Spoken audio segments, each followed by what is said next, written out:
So what we found, the US beef industry is losing approximately 3.7 billion annually.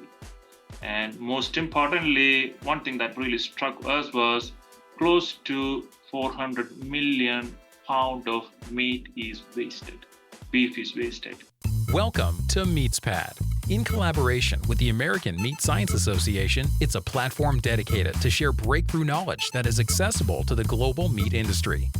On each episode, you'll have the opportunity to listen and learn from meat specialists and professionals about the whole meat industry. This podcast is brought to you by the U.S. Meat Export Federation, Ultrasource, equipment and supplies for the meat and food industry, Viscofan collagen casings, the best alternative to animal gut casings for a better taste and sustainable sausage making. Hello, meat folks. Welcome back to the MeatsPad podcast. My name is Francisco Najar. And we have someone back on the podcast that we've been talking, and we had a very good conversation with Dr. Nair recently on meat color. We wanted to have him back, and I'm glad that he accepted to be back on MeatsPad. Saw him last year in RMC. We wanted to do it like in RMC this year in Oklahoma City, but like, why wait? Let's talk about this research and all the recent findings on meat waste, fresh meat color. Welcome back, Dr. Ramanathan from Oklahoma State University. How you doing? Good. Thank you, Francisco, for the invitation. It's great to be here. I'm a big fan of your MeatsPad. I'm glad it's growing. And also a big hi to all the viewers. I hope all are doing great. Thank you so much. I'm very fan of your work, and as you know, meat color is one of my passions. And let's jump in and talk about this topic that we were discussing before recording. That there's not a lot of data, or let's say recent data on meat that is wasted at the retail level. And I think I would like to talk about this research that you have conducted recently, some of the new findings, the importance of this research as to what can be found or what is wasted at the retail level. Sure. Yeah, that's a very relevant topic. Before answering, one step back, like if you think, what is the significance of food wastage? For example, the population in different countries are growing. So the question is how we're going to feed the world, especially when you think about the purchasing habit. The animal proteins are growing up. So if you compare, because everyone need a protein source, and the animal protein source, especially the demand is growing up. At the same time, we can produce a lot of product. On the other side, food wastage is a big issue. I don't know if you know the statistics from most of the agencies from United Nations. Approximately 1/3 of the food we produce is getting wasted. So that's a huge thing. So that's one of the focus of our research. We want to know how much animal protein or meat is wasted. So that's relevant because if you look at like what is significant, because it take a lot of energy, water, feed to produce all this type of meat. If you are producing well at the same time, if you are not preserving well, it might be a big issue. So that's a significance. So what we did was my area of research is on meat quality.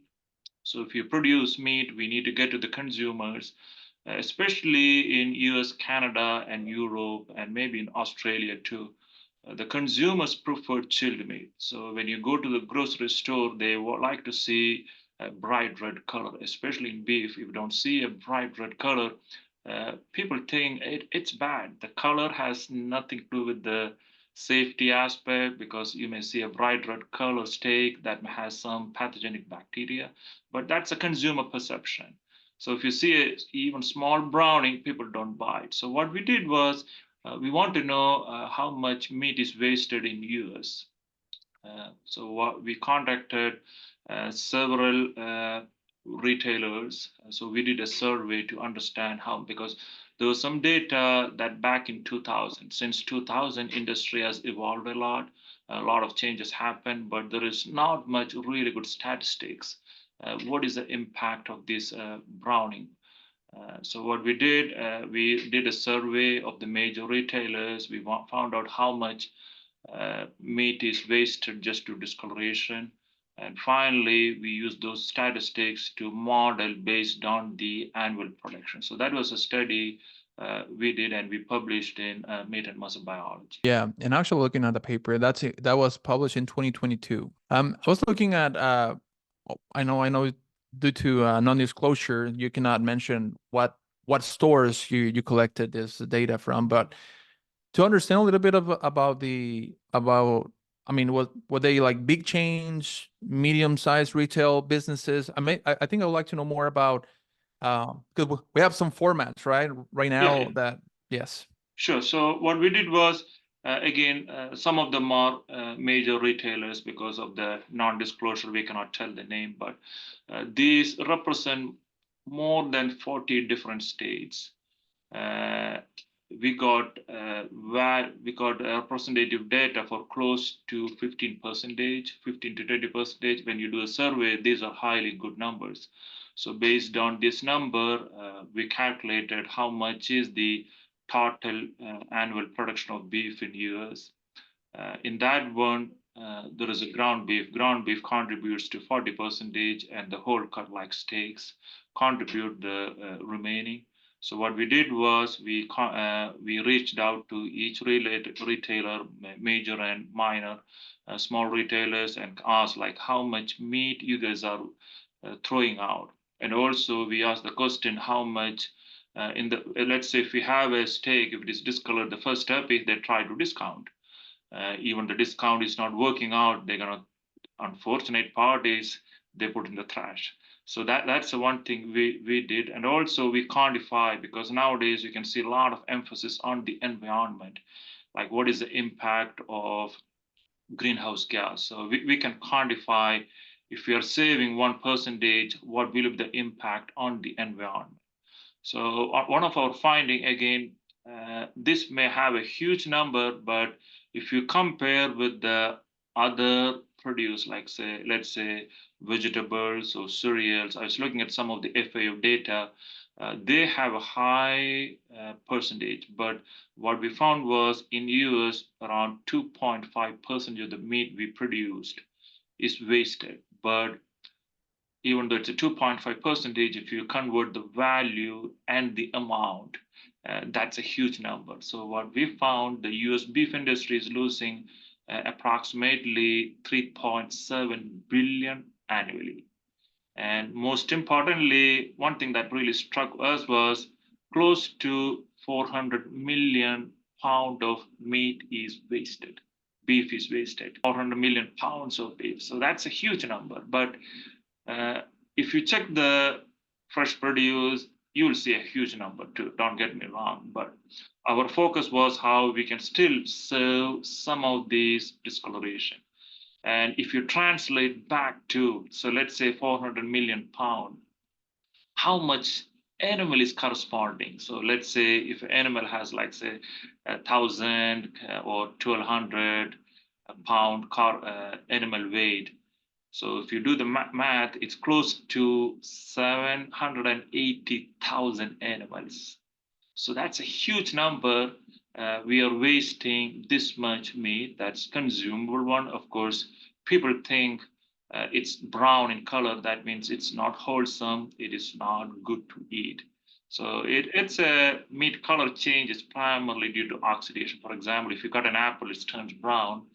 That's the same chemical reaction happening. And a lot of people think it's something with the food safety aspect or eating quality aspect. So that's a unfortunate part.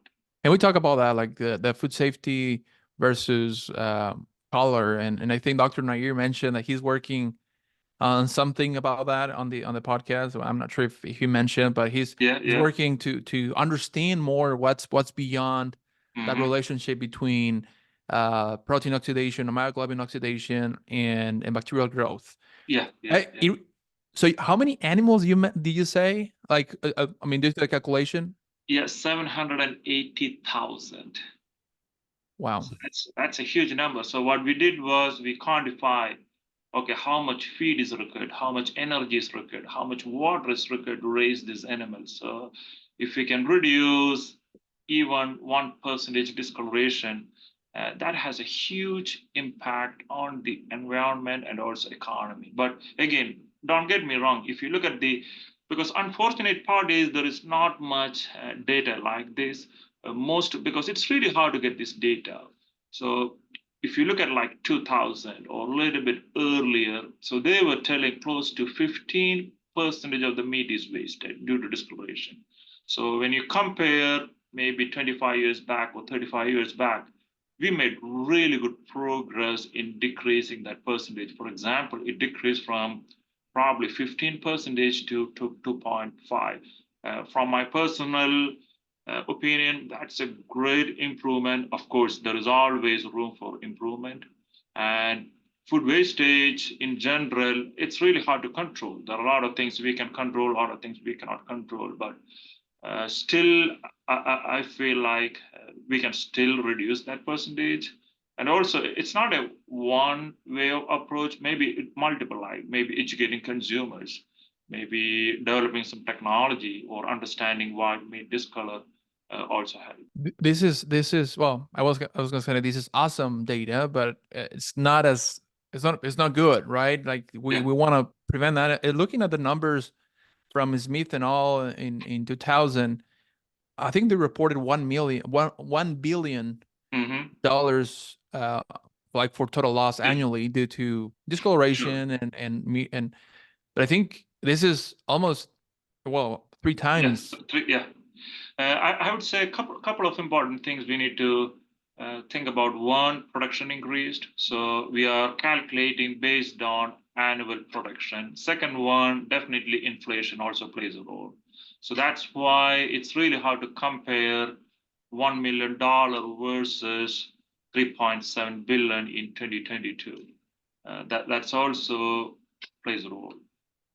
But still, I would say that's if you want, again, sustainability, that's a term you may hear around the industry. So if you want to make it more sustainable without affecting the environment or the economy, definitely there's a plenty of room where we can decrease the discoloration. And also we can do both at the plant level and also the retail level. Uh, so maybe you probably have to develop some new technologies to limit these color changes. Yeah. On this and I guess it's on the manuscript, but you talk about PVC Mhm. film or the aerobic packaging. Do you see any difference? Because I know some stores in the Midwest or some stores they're starting to move towards vacuum packaging Yeah, and MAP. sure, And sure. that was a so how does that have or how does that play with the PVC? I mean, based on the data that you collected. Sure, sure. So most of the data we collected, it's primarily from PVC overlap because that's the most commonly used. And the reason why most of the retailers use PVC because it'll have that bright red color. Uh, Especially if you look at Europe, they mostly used vacuum package because they did a great job in educating the consumers. The color has less impact on the quality or the food safety aspect. So if we can incorporate vacuum packaging in our retail case, that has a huge potential to reduce the wastage because when you package in PVC or wrap, that's an aerobic film or that has more oxygen in the film, so that will promote discoloration or meat will turn brown. But when you remove that oxygen part, meat won't have that bright red color. It will be dark red color, but it'll stay fresh for a very, very longer time. So that way, that's a great way to limit discoloration. And also some companies use matte packaging. Basically, those are rigid tray packaging. For example, if you buy ground turkey or ground chicken, so they are almost packaged in those rigid tray. So there is a huge potential. So what we are doing currently in our lab, because there is not much tools for the processes. For example, if you are killing these animals and we have carcass, so there is no way we can segregate animals based on the color stability. For example, once the animal is harvested, They do the fab. They'll keep it in the cooler for 22 to 72 hours, depending upon the processing. And if we can develop some technology from a processing side, that'll have a huge impact. So we got a couple of USDA grant, United States Department of Agriculture grant, working on it to develop some new tools to limit or predict discoloration. I think that's the one area we are working on. Other one, if we can develop some tools for the retailers, maybe a mobile app-based tools to predict discoloration, that will be really good to understand. Or if we have a lot of stakes on the retail case, if something is going to go brown very faster, maybe they can sell it early, so that way we can limit wastage. So those are the two different area of research we are currently doing in our lab. Of course, understanding why meat discolor, it will help to learn more or develop some packaging technologies. Since 1883, Ultrasource has been a trusted supplier to the food industry. Ultrasource provides superior kill floor, processing, packaging, and labeling equipment and operational supplies. And this is what they call shrink, right? Because at the retail level, when you talk about meat waste, they talk about shrink, and sometimes, depending on the store, they go from 2 to 3%. I mean, that's a lot, but they're accounting to that 2-3% on their numbers. So they, Yeah. and that's, I guess that's what some of the other questions that I have, because I'm looking on the table. You have retailer A, B, and C. Yeah. Definitely retailer B has a lot more sales. We're looking at in terms of kilograms, right? 140,000. Yeah. Yeah. Just a little bit of that, but it's surprising how much. I mean, you compare ground beef and steak, especially the first retailer, 27% sales discounted, and I think that popped up. Do you know? I mean, maybe you can tell us more about this. What's up with the, yeah? So it's a when we talk with all these retailers, it's a very interesting strategy they use for discounting, and different companies use discount differently. So for small processors, they have more flexibility because they will have a meat lab manager. So they try to discount early depending upon extension of the. So if it is a small browning, and also the time of the day, weekend, weekday, so that also plays a role. So they try to sell as much as they possible. And also, if it is a small processor, that's advantage is they can use it for other products. For example, if they have a meat processing facility, like they make sausage or any cooked meat, so they can use it. But for a big processor or a big super chain, they don't have a meat lab, so the further processing is always a challenge. So maybe we need to think about the way how we can, because another thing, like food safety laws, that's another big issue. The use of this type of meat might be a challenge. So depending upon the retailer, their strategies are different. Of course, ground beef discolor very faster because there is a grinding involved.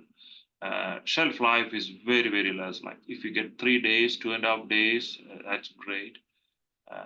That's one of the reasons like map packaging might be it's a trade-off. Like if you use a map packaging, then the cost might be an issue. Like then packaging tray, it looks different than normal. So the consumer, end of the day, the consumer make the call like what type of packaging they prefer.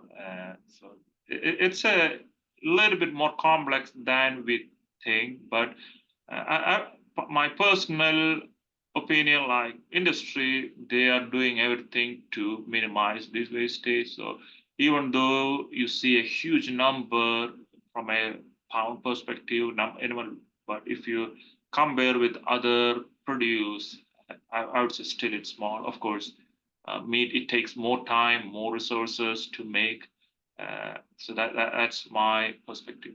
Yeah, no, definitely. It's a multifactorial approach, and definitely I've seen that the meat industry is fighting this, right? We all want to help sustainability.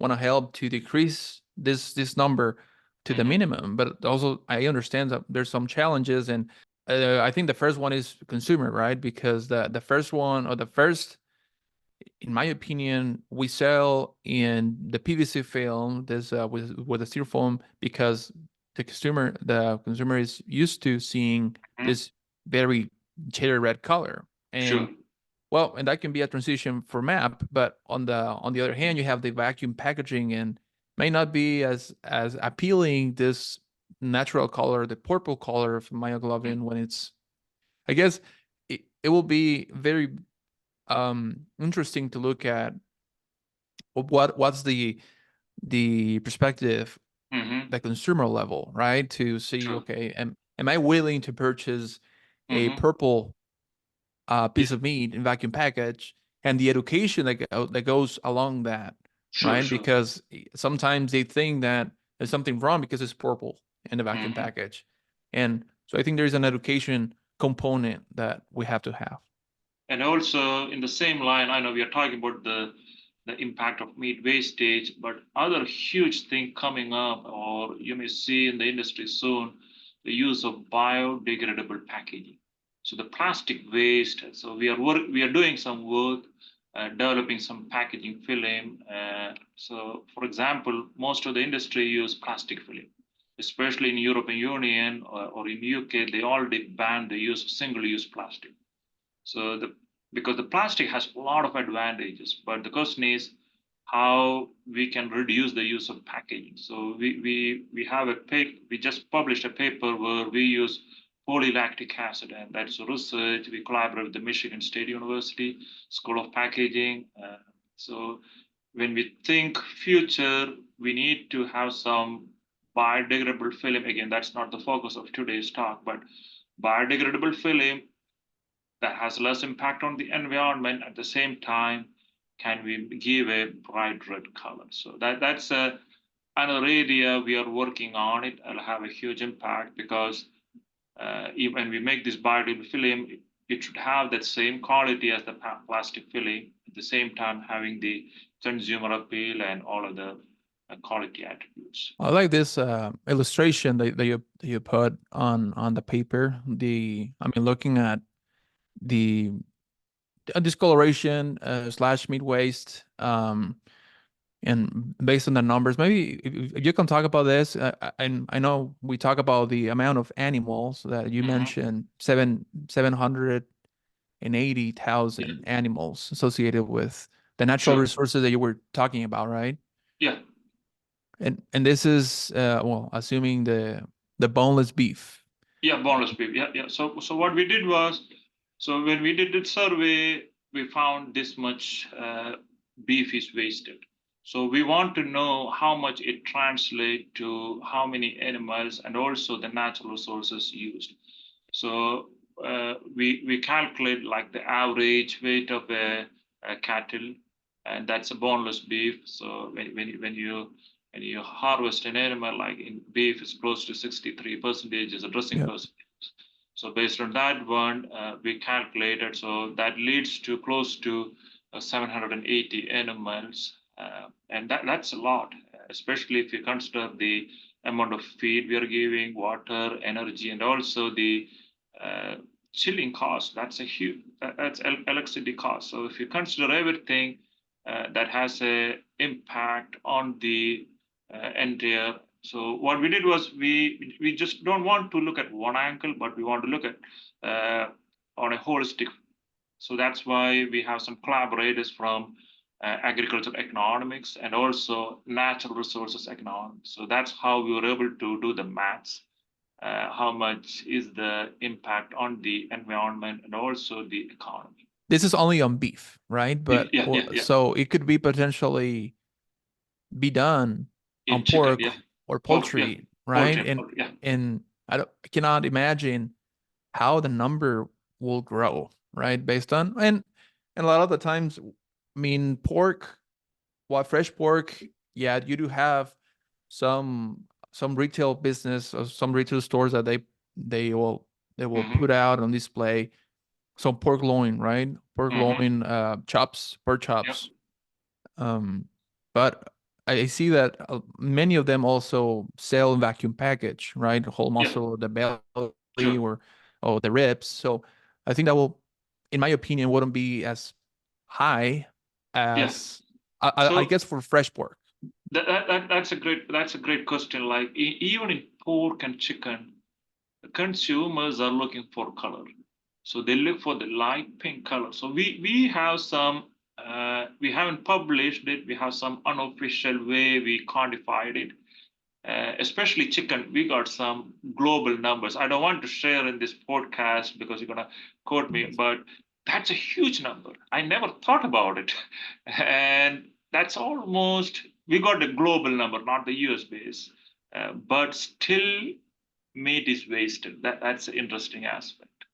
And in pork too, what I heard from some of the commodity groups, they are also looking for that light pink color. Somehow, even not the bright red color, but still that light pink color, especially in ground turkey and ground chicken. That's one of the reasons they use a tray packaging. But still, they look for that light pink color. Consumers think that light color is determined of the quality. So that's a great point. We don't have the numbers in official numbers in front, but when you add up all these numbers, that might be significant. That might be significant. Well, yeah, absolutely. Because you add that, and then I mean, there's the other component, processed meats, right? And Hmm. Yeah. that's that was my last question. I know we got a little bit over time, but expedition date. I know Hmm. some stores have the freeze buy, Yeah. Yeah. and I guess we can potentially talk about this as our last question, because Hmm. what are the regulations that or what are some, I know back in 4 or 5 years that when I was doing this, but I don't think we have done a lot of progress on Hmm. like what's the gray area, right? I mean, Sure. freeze Sure. buy Yeah. if like on a map packaging that you know that Hmm. it's the fresh is there still, Hmm. but today is the expedition day, or like Yeah. I guess that's a good question. Yeah, that's an unfortunate part with the labeling requirements. For example, FDA is the Federal Food and Drug Administration of US. That's they are in charge of labeling. So the retailers or the processors, they need to include a date. So that's one of the reason like they have a date. That doesn't mean food will go bad the same day. So again, it's a lot of factors that influence to like how the food is produced. We have a lot of control. How in the retail chain, even in the warehouse, how is the storage condition. So all can play a role, but end of the day, the consumers, uh, if they're sure, like if they cook to appropriate recommended temperature or they cool it immediately, I think food is most of the time it's safe to eat because most of the food processors they use some high standards to produce the food. So that's why they are still in the business. If they're not doing a great job, they cannot, because we talk with a lot of big processors, they have very high standards. That's why they are here for 50 years, 60 years, Yeah. because they are more concerned about their company than the quality. So that's why food safety in general is good, but again, don't quote me on all stuff. Some processors may not follow. So that's why consumers use the judgment if they're buying from a good store where they have a good track record. If even if it's 1 or 2 days off, you are good as long as you cook to the proper temperature. I don't see any major issue. But again, there are a lot of different stores, so you need to be Yeah. very judgmental about where to buy, when did you buy, and from where you bought it. All right. Well, thank you, Dr. Ram, for your time. I think this is a topic that it's good to start this year with all this data, because I think we're gonna see a lot and more research on this, and I guess there's the one of the main components there is mentioning labeling, right? Yeah. There's there's some work that we have to do on that. Hopefully we'll see you in RMC this year in person. Looking forward to that. I don't know. This is excited. excited in a good way, right? Because Sure, sure, yeah. so the data is there, and I think it's a very good well, I don't want to say groundwork, but based on what we had back in 2000, now we have this data that we can use as a reference moving forward, and Sure. maybe come back in 5-10 years and look at this again and see did Exactly, we improve, or are we getting worse? Yeah, exactly. Yeah. Thank you very much for your time. It's always a pleasure to join your MeatsPad. You ask some really good question, and also you select some very relevant topics. Thank you very much, and hope to see you again. Okay. Thank you. Have a Thank good you. one.